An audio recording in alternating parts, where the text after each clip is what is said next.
Episode की शुरुआत में एक कंपनी की एडिटर एनिमेशन क्लब में आती है और जब वो वहाँ पर दिंगशिन की ड्राइंग देखती है तो उन्हें वो काफी पसंद आती है। फिर जब वो यहाँ से चली जाती है तो दिंगशिन का सीनियर उससे पूछता है कि क्या तुम कंपटीशन में पार्टिसिपेट करोगी, पर वो यहाँ से ये बोलकर चली जाती है कि उसे कुछ जरूरी काम है। फिर हम देखते हैं कि वो सीयू के कैफे में जाकर बैठकर पढ़ रही होती है। तभी सीयू उसके पास आता है और उसे बोलता है कि तुम 2 दिन से टेस्ट की तैयारी कर रही हो और अगर तुमसे ये सब नहीं हो पा रहा है तो ये मत करो। तो दिंगशिन बोल देती है कि ये सब मैं हैंडल कर लूंगी, इसलिए सीयू वहाँ से चला जाता है। अब काफी देर हो जाने पर भी जब सीयू देखता है कि दिंगशिन घर नहीं गई है तो वो अपनी शिफ्ट खत्म करके दिंगशिन के पास आता है और उसे बोलता है कि आओ मैं तुम्हें हॉस्टल छोड़ देता हूँ। ये सुनकर दिंगशिन खुश हो जाती है और उसके साथ जाने लगती है। अगले दिन सीयू जानबूझकर कुछ नोट्स फांग को देता है तो फांग उसे बोलता है कि ये भला तुम मुझे क्यों दे रहे हो, ये सब तो हम पहले ही पढ़ चुके हैं। तो वो उसे बोलता है कि ये तुम किसी नई लड़की को दे सकते हो ताकि तुम उसे दोस्ती कर सको। ये देखकर उसे काफी अच्छा आइडिया आता है और वो इन नोट्स को जिया को दे देता है क्योंकि उसने भी कंप्यूटिंग डिपार्टमेंट में आने के लिए इंटरव्यू दिया था। जिया भी ये नोट्स लेकर अपनी फ्रेंड्स के पास जाती है तो इन्हें देखते ही दिंगशिन समझ जाती है कि ये सीयू के नोट्स हैं, इसीलिए दिंगशिन इन नोट्स को उससे बोरो कर लेती है। अगले सीन में हम दिंगशिन को फिर से सीयू के कैफे में देखते हैं। फिर सीयू उसके साथ ही लंच करता है और पूछता है कि तुम्हारी टेस्ट की तैयारी कैसी चल रही है। तब दिंगशिन उसे उसके दिए हुए नोट्स दिखाती है और बोलती है कि इनके सहारे तो मैं जरूर टेस्ट में पास हो जाऊंगी। जिसके बाद सीयू दिंगशिन का रिजल्ट देखने के लिए बोर्ड पर आया होता है जहाँ वो उसकी लगी हुई ड्राइंग भी देखता है, जिसे देखकर वो काफी खुश हो जाता है। अब जब दिंगशिन वहाँ पर आकर अपना रिजल्ट देखती है तो उसे पता चलता है कि वो टेस्ट में पास हो गई है, जो सुनकर वो काफी खुश हो जाती है। दूसरी तरफ प्रोफेसर ये सीयू को बता रहे होते हैं कि दिंगशिन ने टेस्ट पास कर लिया है और उसके रिजल्ट देखकर मैं काफी इम्प्रेस हूँ क्योंकि उसके सोल्यूशन निकालने का तरीका बिल्कुल तुम्हारे जैसा ही था। तो सीयू ने कहता है कि आपको हैरान नहीं होना चाहिए क्योंकि वो काफी अच्छी स्टूडेंट है। तभी वहाँ पर दिंगशिन सीयू को ये बताने के लिए आ जाती है कि वो टेस्ट में पास हो गई है। प्रोफेसर उसे बताते हैं कि मैंने तुम्हारा टेस्ट पेपर देखा है और तुम्हारा रिजल्ट काफी अच्छा है, लेकिन अब असेसमेंट पेपर भी आने वाले हैं तो इसीलिए उन पर फोकस करना। ये बोलकर वो यहाँ से चले जाते हैं। दिंगशिन अब सीयू को कहती है कि मैं अब तुम्हारे साथ अब्रॉड जाने के लिए एक स्टेप करीब आ गई हूँ। तो सीयू से कहता है कि असेसमेंट सॉल्व करना और भी ज्यादा डिफिकल्ट होने वाला है और अगर तुम उसमें फेल हो गई तो तुम रिसर्च ग्रुप में नहीं आ पाओगी। ये सब तुम्हारे लिए बहुत ही डिफिकल्ट होने वाला है और ना ही तुम्हारे इस सब में इंटरेस्ट है, तो भला तुम ये सब क्यों कर रही हो। दिंगशिन बोलती है कि मैं तुम्हारे लिए कुछ भी कर सकती हूँ और ये बोलकर यहाँ से चली जाती है। अगले दिन क्लासरूम में प्रोफेसर उन सभी बच्चों को लेकर आते हैं जिन्होंने टेस्ट पास किया था और इन सब में दिंगशिन भी एक थी। प्रोफेसर उन्हें बताते हैं कि डोंग इन सबको लीड करेगा और वो सभी को लैब दिखाने लगता है, जो देखकर दिंगशिन काफी खुश होती है क्योंकि अब वो रोज सीयू के साथ रह पाएगी। इसी तरह अब दिंगशिन रोज लैब में जाया करती है पर उसे कॉमिक क्लब भी जाना पड़ता था, इसीलिए ये दोनों काम एक साथ करने में उसे काफी परेशानी हो रही थी। पर फिर भी वो बिना किसी एक्सक्यूज की बहुत मेहनत करती है। जिसके बाद हम दिंगशिन को सीयू के रेस्टोरेंट में देखते हैं जहाँ वो उसे बोलती है कि उसे अभी तक प्रोग्राम में कोई भी बग्स नहीं मिल पाए। सीयू उसे कहता है कि अगर तुम इतना काम करोगे तो तुम थक कर परेशान हो जाओगी और आखिरकार तुम अपने आप को इतनी तकलीफ क्यों दे रही हो। फिर वो उसका काम करवाने में उसकी हेल्प करता है। जिसके बाद प्रोफेसर दिंगशिन को एक असेसमेंट सॉल्व करने के लिए देते हैं और कहते हैं कि अगर तुमने इसे सॉल्व कर लिया तो तुम रिसर्च ग्रुप की परमानेंट मेंबर बन जाओगी। इसीलिए दिंगशिन उस असेसमेंट को सॉल्व करने की पूरी कोशिश कर रही होती है। दूसरी तरफ हम सीयू को प्रोफेसर से बात करता हुआ देखते हैं जहाँ वो प्रोफेसर से कहता है कि आप दिंगशिन के साथ नाइंसाफी कर रहे हैं क्योंकि आपने उसे फर्स्ट ईयर के बजाय फाइनल ईयर का असेसमेंट सॉल्व करने के लिए दिया है, जो कि उसके लिए काफी डिफिकल्ट होगा। तभी सीयू अपने काम में कोई गलती कर देता है तो प्रोफेसर उसे कहते हैं कि आखिर तुम्हारा ध्यान कहाँ है और दिंगशिन के साथ साथ तुम्हें भी जरा सोचने की जरूरत है। ये बोलकर वो यहाँ से चले जाते हैं। दिंगशिन अब उस क्वेश्चन के सोल्यूशन के लिए सीयू के पास जाती है तो फाइनली सीयू उसकी मदद करने के लिए तैयार हो जाता है, जहाँ दिंगशिन काम करते करते सीयू की ड्राइंग बनाने लगती है। जब सीयू उस ड्राइंग को देखता है तो उसे कहता है कि ये काफी अच्छी है, पर दिंगशिन बोलती है कि मुझे नहीं लगता कि ये पहली वाली ड्राइंग से ज्यादा अच्छी है। इसी बीच हमें फ्लैशबैक के थ्रू पता चलता है कि दिंगशिन ने स्कूल टाइम में ड्राइंग कंपटीशन में सीयू की ड्राइंग बनाई थी और अब सीयू को भी ये पता चल चुका था। तो वो उससे बोलता है कि आखिर तुमने मुझे ये क्यों बताया, तुमने तो कहा था कि एक सीक्रेट है। दिंगशिन उसे कहती है कि मैं तुम्हें पसंद करती हूँ और मुझे पेंटिंग करना भी बहुत पसंद है, तो अगर तुम्हें ये दोनों बातें पता है तो बाकी सब क्या सीक्रेट रखना। जो सुनकर सीयू कहता है कि तुम्हें वही करना चाहिए जो तुम्हें सच में पसंद हो। तो दिंगशिन बोलती है कि हाँ मैं वही कर रही हूँ और ये बोलकर क्वेश्चन सॉल्व करने लग जाती है। फिर जब वो उसे सॉल्व करके सीयू को दिखाती है तो वो उसमें उसकी गलतियाँ निकालने लगता है और इसको दोबारा दोबारा से सॉल्व करने के लिए बोलता है। तो दिंगशिन कहती है कि हम दोनों तो अब भी वैसे ही जैसे हम हाई स्कूल में थे, तुम अभी भी मुझे कितना स्ट्रिक्टली पढ़ाते हो। तो सियो बोलता है कि तब से अभी तक तुम कुछ भी प्रोग्रेस नहीं कर पाई हो। दिंगशिन कहती है कि मुझे कोई चिंता नहीं है क्योंकि तुम मेरे साथ हो, इसलिए मैं जरूर पास हो जाऊंगी। ये सुनकर सियो यहाँ से जाने लगता है तो दिंगशिन भी उसके पीछे पीछे जाती है। सियो से बोलता है कि अभी तुम्हारे पास टाइम है, इसलिए तुम फिर से सोच लो और वही करो जिसमें तुम्हें सच में इंटरेस्ट हो। पर दिंगशिन मना कर देती है और बोलती है कि आज रात लैब में रुककर उस क्वेश्चन को सॉल्व करूंगी। ये बोलकर वो वापस से लैब में चली जाती है। इसीलिए सियो भी यहाँ से जाने लगता है, लेकिन तभी लाइट चली जाती है, जो देखकर सियो को उसकी काफी फिक्र होने लगती है क्योंकि दिंगशिन को अंधेरे से डर लगता था। इसलिए वो भागते हुए लैब में जाता है और दिंगशिन को आवाज लगाने लगता है, पर दिंगशिन उसके पास आकर उसे डरा देती है, जिस वजह से दोनों एक दूसरे के ऊपर गिर जाते हैं। पर तभी लाइट वापस आ जाती है और दिंगशिन सियो से पूछते हैं कि तुम यहाँ पर वापस क्यों आए हो। तो सियो झूठ बोल देता है कि मैं तो ये चेक करने के लिए आया था कि कहीं डाटा मिसिंग ना हो गया हो। अगले दिन दिंगशिन असेसमेंट का सोल्यूशन प्रोफेसर को दिखाती है, जो देखकर वो उससे काफी इम्प्रेस हो जाते हैं और उसे बोलते हैं कि वैसे तुम्हारा आंसर सियो से काफी मिलता जुलता है। सियो के अंदर इस चीज को करने का पैशन है, लेकिन तुम्हारे अंदर ये पैशन नहीं दिखाई देता, इसीलिए तुम रिसर्च को ज्वाइन करने से पहले इसके बारे में अच्छे से सोच लो। लेकिन वो अब भी इस ग्रुप को नहीं छोड़ने वाली थी।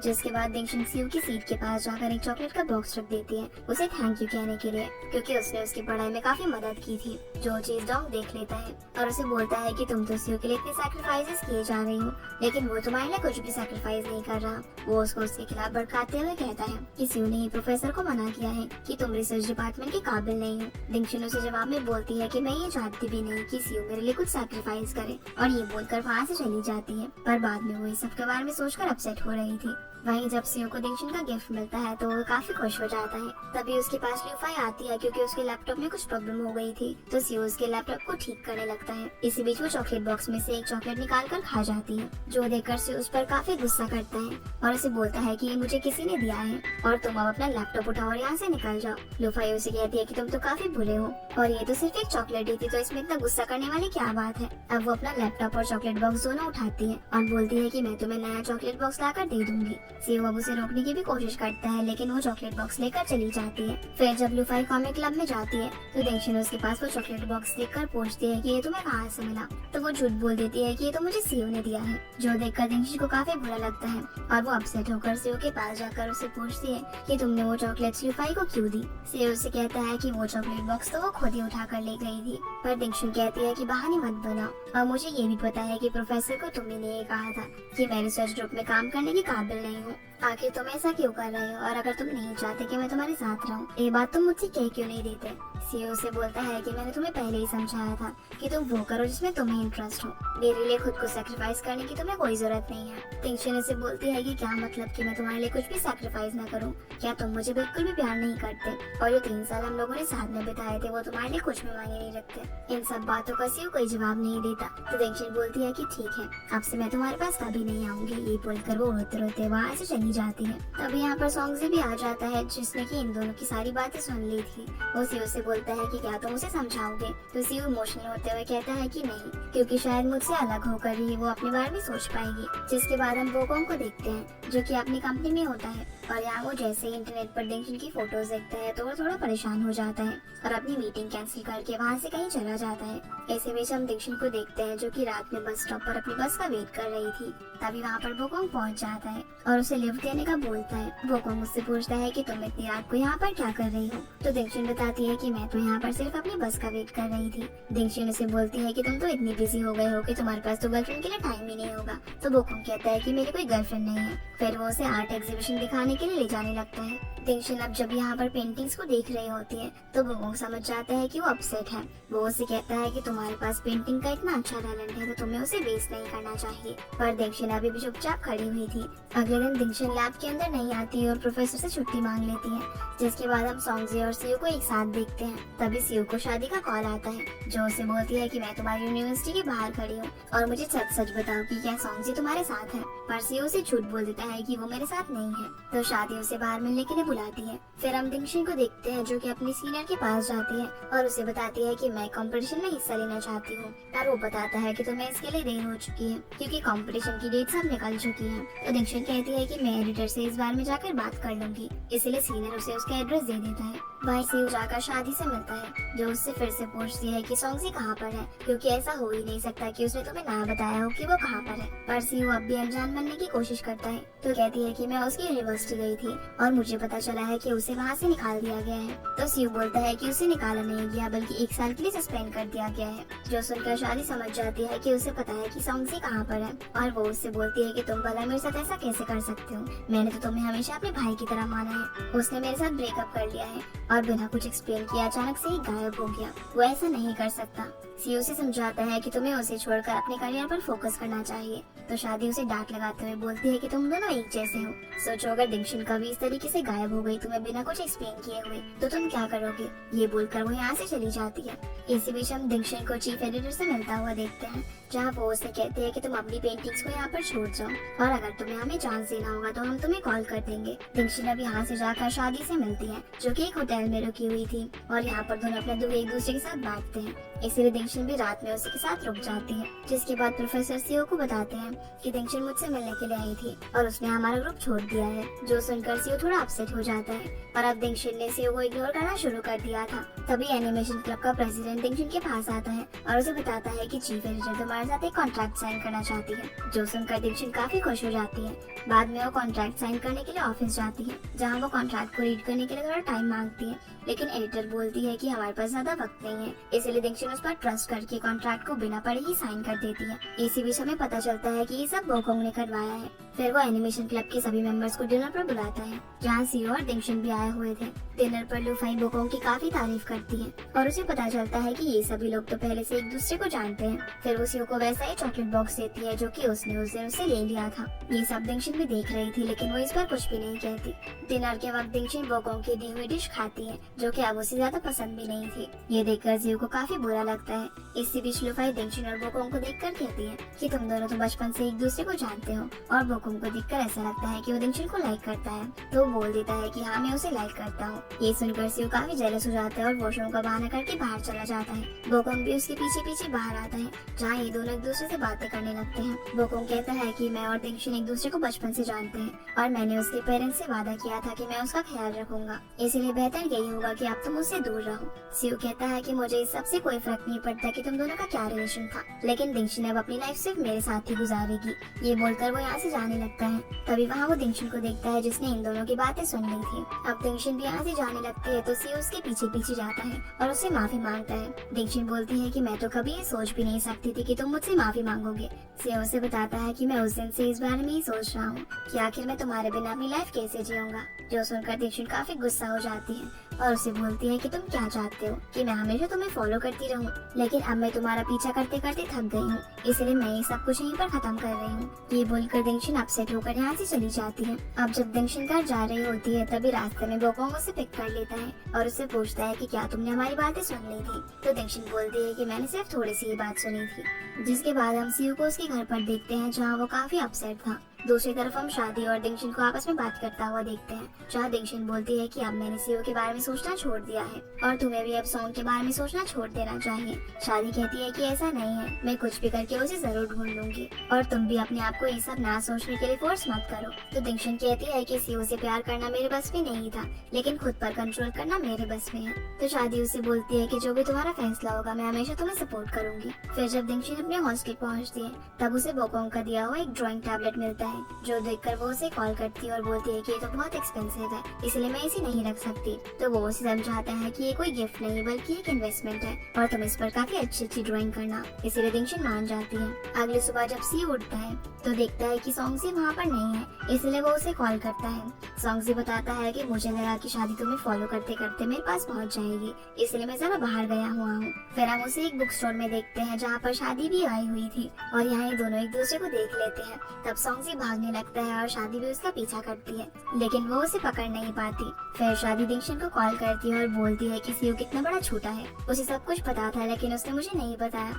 सीयू अपने घर जा रहा होता है तो ये दोनों भी उसका पीछा करते हैं, लेकिन ये बात सीयू को पता चल जाती है तो पीछे मुड़कर देखने लगता है। तो ये दोनों भी पीछे मुड़ जाती हैं, पर जब ये दोनों वापस मुड़कर देखती है तब तक सीयू वहाँ से जा चुका था। सीयू अब सॉन्गजी के पास पहुँचता है तो उसे बताता है तुम चिंता मत करो, वो यहाँ तक नहीं पहुँच पाएंगी। लेकिन दिंगशिन और शादी उसके रूम के बाहर खड़े होकर उसकी बातें सुन रही थे और वो सियो को आवाज लगाते हुए कहती है कि दरवाजा खोल दो, मुझे पता है कि तुम दोनों अंदर हो। जो सुनकर सॉन्गजी बाथरूम में जाकर छुप जाता है। अब जैसे ही सियो दरवाजा खोलता है तो ये दोनों अंदर आ जाती है। शादी अब सॉन्गजी को वॉशरूम से बाहर आने के लिए बोलती है और जैसे ही वो बाहर आता है तो वो उसे पीटने लगती है। ये देखकर दिंगशिन उसे रोकने की कोशिश करती है, लेकिन वो तो सियो और उसे बाहर निकाल कर बोलती है कि मुझे सॉन्गजी से अकेले में बात करनी है। अब ये दोनों बाहर खड़े हुए थे तो सियो दिंगशिन से पूछता है कि चलो मैं तुम्हें यूनिवर्सिटी छोड़ देता हूँ, पर वो मना करते हुए बोलती है कि मेरा बैग अंदर है, इसलिए हम लोग बाहर ही वेट करते हैं। दूसरी तरफ शादी सॉन्ग से लड़ाई कर रही होती है। दी उसे बोलती है कि तुम भला मेरे साथ ऐसा कैसे कर सकते हो, तुमने कहा था कि हम लॉन्ग डिस्टेंस रिलेशनशिप में रहेंगे, लेकिन तुम्हारी लाइफ में जरा सी गड़बड़ किया है, तुम अपनी सारी मुसीबतों से इस तरह छुपते फिर रहे हो। अब क्योंकि शादी उसे बहुत ज्यादा सुना रही थी तो सॉन्ग उसे चुप होने का बोलता है। उनकी काफी ज्यादा लड़ाई हो जाती है और गुस्से में शादी वहाँ से बाहर चली जाती है, पर उसके वहाँ से जाने पर सॉन्गजी को रियलाइज होता है कि उसने क्या कर दिया। इसलिए वो बाहर जाकर सियो और दिंगशिन से पूछता है कि शादी कहाँ पर गई, पर वो दोनों तो अपनी बातों में ही बिजी थे इसलिए उन्होंने उस पर ध्यान नहीं दिया। अब ये लोग परेशान होकर उसे हर जगह ढूंढने लगते हैं। तभी देखते हैं कि पास ही में कोई एक्सीडेंट हुआ है। ये देखकर सॉन्गजी की हालत खराब हो जाती है। तभी वहाँ पर शादी भी आ जाती है, जिसे देखते ही सॉन्गजी उसे गले लगा लेता है और माफी मांगता है। अब इन दोनों को वापस से रियूनाइटेड देखकर सियो और दिंगशिन काफी खुश हो जाते हैं। फिर दिंगशिन भी यूनिवर्सिटी वापस चली जाती है और सियो अपने पेरेंट्स से मिलने के लिए हॉस्पिटल आता है, जहाँ वो अपने पेरेंट्स को एक दूसरे की केयर करते हुए देखकर काफी अच्छा लगता है। तभी उसके फादर उसे भी देख लेते हैं और उससे बात करने के लिए बाहर आते हैं। सियो ने बताता है कि दिंगशिन भी यहाँ पर पढ़ने के लिए आई है। ये सुनकर उसके फादर खुश हो जाते हैं और कहते हैं कि मुझे दिंगशिन काफी पसंद है। फिर वो उसे बताने लगते हैं कि मैं जियांगलिंग में तुम्हें और तुम्हारी मॉम को भी अपने साथ रखना चाहता था, क्योंकि मुझे लगा था कि बड़ी सिटी में हम अच्छे लाइफस्टाइल में रह पाएंगे, पर तुम्हारी मॉम एक स्टेबल लाइफ चाहती थी, इसलिए उन्होंने तुम्हें शंघाई में अकेले ही पाला और काफी अच्छी परवरिश दी। पर जब मेरे साथ ये सब कुछ हुआ तो सब कुछ छोड़कर यहाँ पर मेरा ख्याल रखने के लिए आ गई। इसलिए अब जब मैं तुम्हारी मॉम को ऐसे देखता हूँ तो मुझे अपने ऊपर काफी गुस्सा आता है कि मैं हर वक्त काम में बिजी रहा और मैंने अपनी फैमिली को बिल्कुल भी टाइम नहीं दिया। तभी सियो की मॉम भी यहाँ पर आ जाती है, जो कि इन लोगों की बातें सुन रही थी। सियो के फादर उसे बोलते हैं कि मुझे तुम पर पूरा भरोसा है कि तुम जहाँ भी रहोगे वहाँ सक्सेसफुल हो जाओगे, लेकिन मैं नहीं चाहता कि सक्सेसफुल होने के बाद तुम मेरी तरह अकेले हो जाओ। इसीलिए जो लोग तुम्हारी परवाह करते हैं उन्हें कभी भी नाराज मत करना और तुम मेरी और मॉम की चिंता मत करो, हम दोनों यहाँ पर बिल्कुल ठीक है। अब अपने फादर से बात करने के बाद सियो डिसाइड करता है कि वो दिंगशिन को अपनी फीलिंग्स बता देगा, जिसके लिए वो फांग से मदद मांगता है। अगले दिन हम कॉलेज के बच्चों को बस में बैठता हुआ देखते हैं, जो कि सब अपने अपने कंपटीशन के लिए जा रहे थे, जहाँ हम दिंगशिन को भी देखते हैं। और तभी वहाँ पर सियो आ जाता है, जिसे देखकर डोंग उससे पूछता है कि भला तुम यहाँ पर क्या कर रहे हो, क्योंकि यहाँ पर तो सिर्फ 4 लोगों का नाम दिया हुआ है। तो सियो कहता है कि मैंने प्रोफेसर से इस बारे में बात कर ली है। लुफाई यहाँ पर सियो को देखकर काफी खुश हो जाती है और उसे खाने के लिए एप्पल देती है, जो देखकर दिंगशिन को अच्छा नहीं लगता। अब जब ये लोग अपने डेस्टिनेशन पर पहुँचते हैं तो होटल में पहले से ही वोकोंग मौजूद था, जो कि दिंगशिन के पास आकर उससे बातें करने लगता है। तभी यहाँ पर सू भी आ जाता है तो वोकोंग उसे बताता है कि हमारी कंपनी तुम्हारे रोबोट कंपटीशन को स्पॉन्सर कर रही है। ये लोग अब थोड़ी बातें करके अंदर चले जाते हैं। होटल में सियो मौका देखकर दिंगशिन को उसके रूम तक छोड़ने के लिए जाता है और उससे बोलता है कि प्लीज मुझे तुम्हें एक्सप्लेन करने का एक मौका दो। फिर वो उसे बताने लगता है कि जब उस दिन तुम और वोकोंग बातें कर रहे थे तब मैंने तुम्हारी बातें सुन ली थी, जो सुनकर मुझे काफी दुख हुआ कि तुम मेरी वजह से इतनी स्ट्रगल कर रही हो।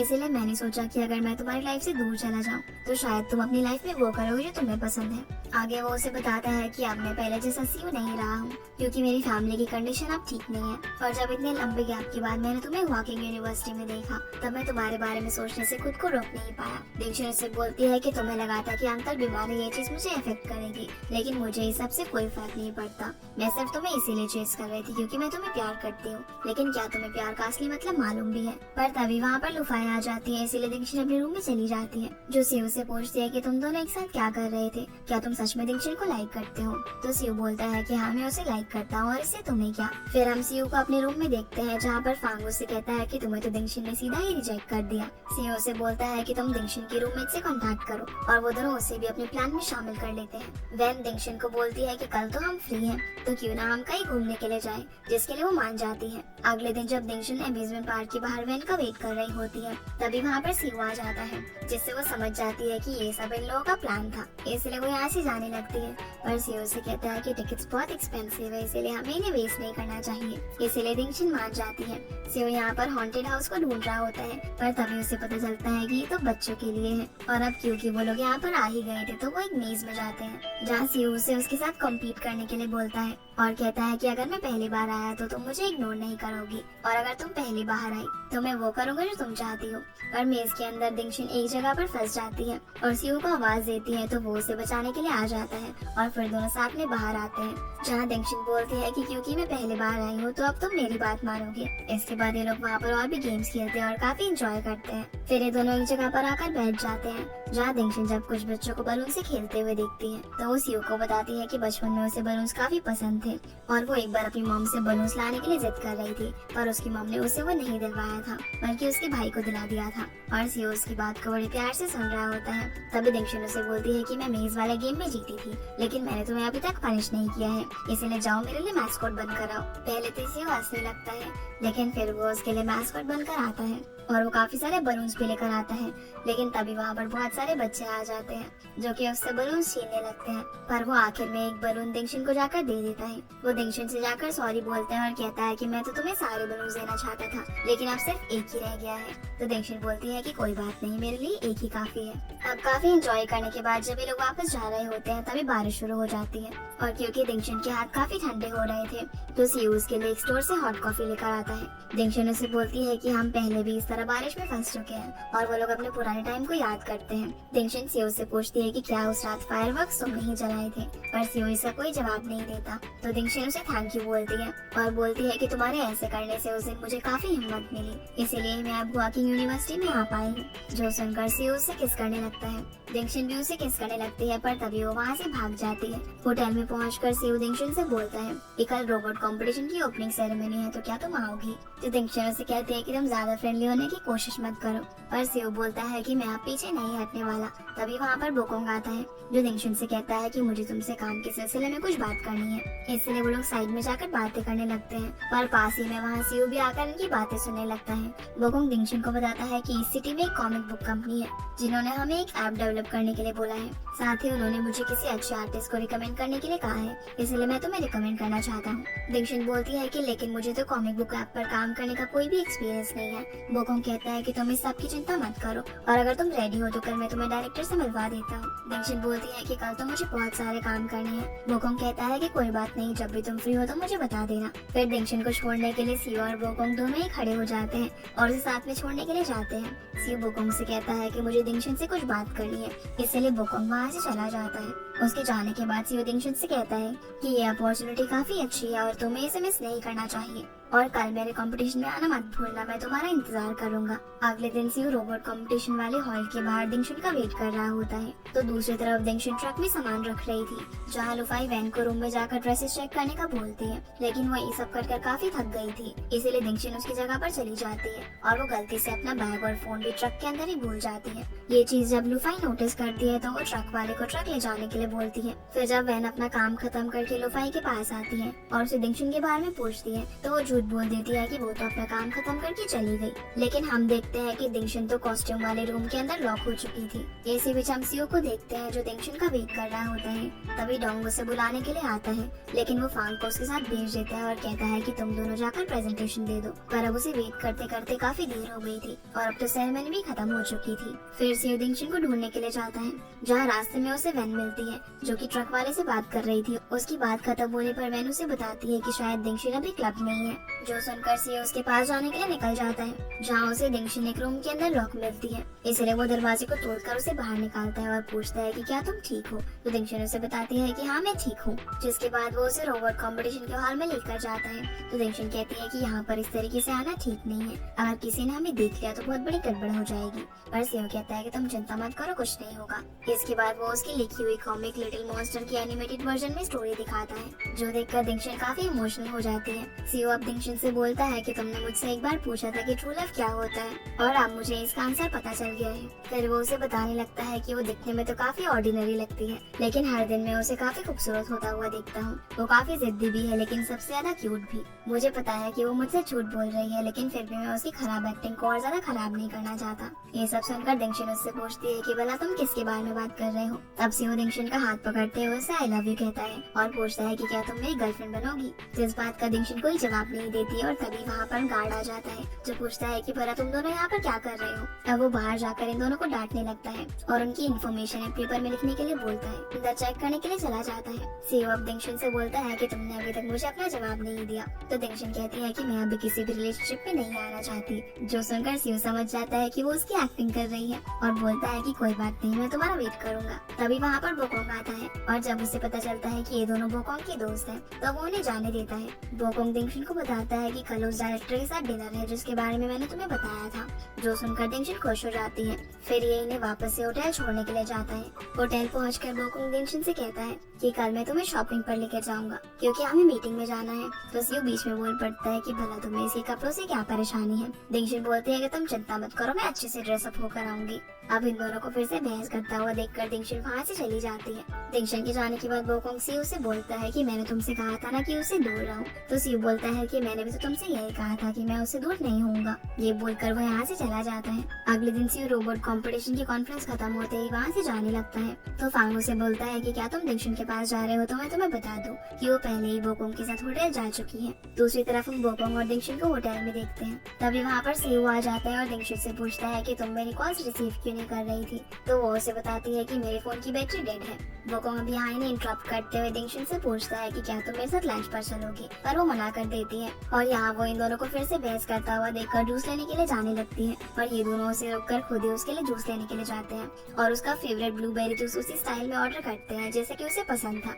और फिर दोनों अपना अपना ग्लास उसे जाकर थमा देते हैं, पर सीओ बोकोंग का लाया हुआ जूस पीने लगता है। बोकोंग अब दिंगशिन से शाम में डिनर पर चलने के लिए बोलता है। तो सीओ बोलता है कि हाँ, पिछली बार तुमने मुझे ढंग से ट्रीट नहीं की थी, इसलिए मैं भी चलूंगा, लेकिन इस बार मैं तुम्हारे लिए पे करूंगा। तो बोकोंग उसे परेशान करने के लिए बोलता है तो ठीक है, फिर तुम बाकी सभी लोगों को भी बुला लेना, सभी साथ में डिनर करेंगे। जिसके लिए सीओ भी मान जाता है और बोलता है कि शायद ये तुम्हारा आखिरी मौका होगा। दिंगशिन जब अपने रूम में जाती है तो वेनु से पूछती है कि क्या तुम दोनों के साथ गई थी। तो दिंगशिन उसे बताती है कि ये दोनों तो एकदम बच्चों की तरह लड़ाई करते हैं और सीओ ने मुझे प्रपोज किया जिसे मैं हाँ बोलने ही वाली थी, लेकिन अब मैं उसे इतनी जल्दी हाँ नहीं बोलूंगी क्योंकि अगर मैंने ऐसा किया तो फ्यूचर में सारा कंट्रोल सीओ के पास ही होगा।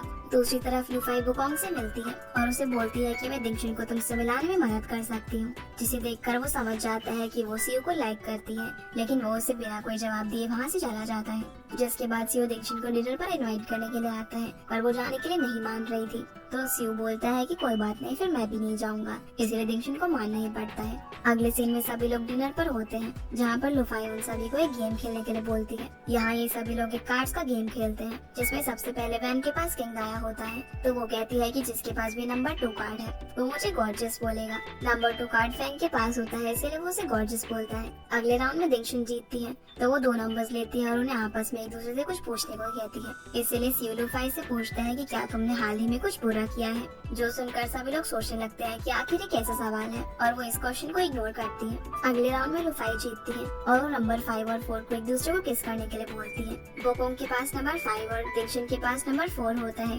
जो देखकर सीओ दिंगशिन से अपना कार्ड एक्सचेंज कर लेता है। बोकोंग बोलता है कि मैं ये नहीं कर सकता और पनिशमेंट के तौर पर मैं ड्रिंक कर लूंगा। तो सीओ बोलता है कि मैं भी तुम्हारे साथ ड्रिंक करूंगा क्योंकि मेरे पास नंबर 4 है। डिनर के बाद जब सीओ बिल पे कर रहा होता है तभी बोकोंग उसके पास आकर बोलता है कि दिंगशिन मेरे साथ खुश रहेगी क्योंकि मैं रिच हूँ और उसे किसी भी चीज की कमी नहीं होने दूंगा। तो सीओ बोलता है कि ये सब दिंगशिन डिसाइड करेगी।